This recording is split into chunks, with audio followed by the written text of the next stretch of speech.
You put all of this evidence together, and there's a lot of it. When you read all of it out like that, what does it tell us about Kohberger?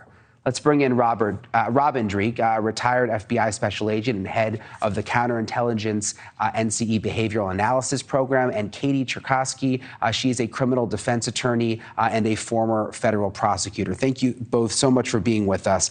Robin, I want to start with you. You heard me list out all of those items, everything we know, and it's come in bits and pieces, so it's interesting to lay it all out like that. Obviously, a lot we still don't know, but based on that, what do you make of Kohberger's criminal profile at this point?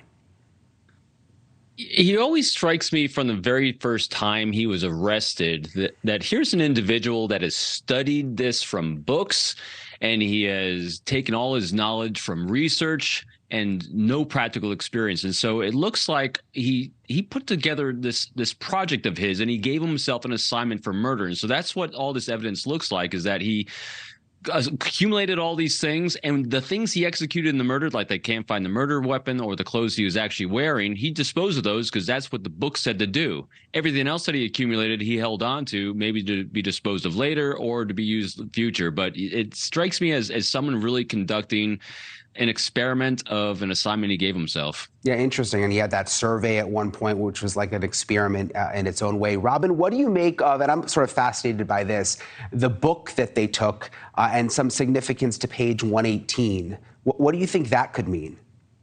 That can be absolutely anything, because, and you said it earlier on, when they have the search warrant, they can't seize everything. They got to have a reasonable connection from the seizing agent's perspective of something that could be tied to the crime. And so if you have a book that is used in his field of study, it could be used and highlighted for something he was researching for school. It could also be something he's actually referencing for something he's trying to conduct in his life. It makes it challenging for a search team because it could have a lot of overlap, which is a little unusual. But it could be either or. And it's something, like you said, it has to be relevant. At least they have to think it's relevant to the murder investigation. So that's why I'm so fascinated by that. I wonder what it is. Katie, Yeah, what do you make of all of this? What are you honing in on when we list out all of the evidence? And as a defense attorney, I mean, it just seems like this guy is getting harder and harder to defend with all of this stuff that continues to come out.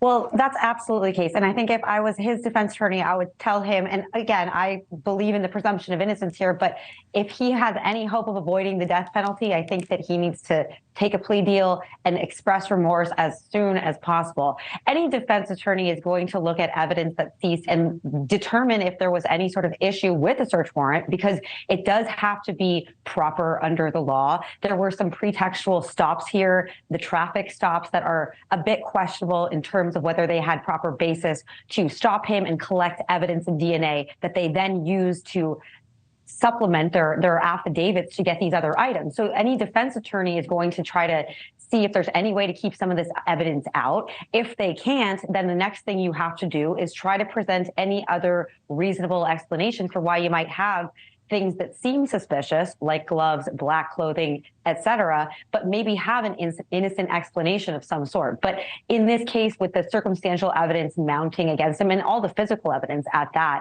I don't know that there's much fight to be had for the underlying crime.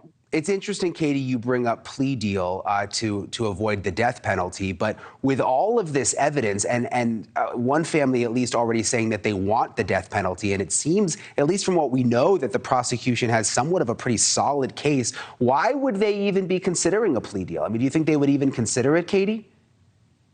Well, in terms of a plea deal, I'm not necessarily saying that they would agree to that. It's more a matter of Kohberger trying to mitigate his ultimate sentence, because if he pleads guilty, whether he has a deal or not, there still has to be a determination as to whether he gets the death penalty. And if he expresses remorse and there's more of an explanation up front, then that's going to probably be his best shot to avoid the death penalty if that's his goal in all of this.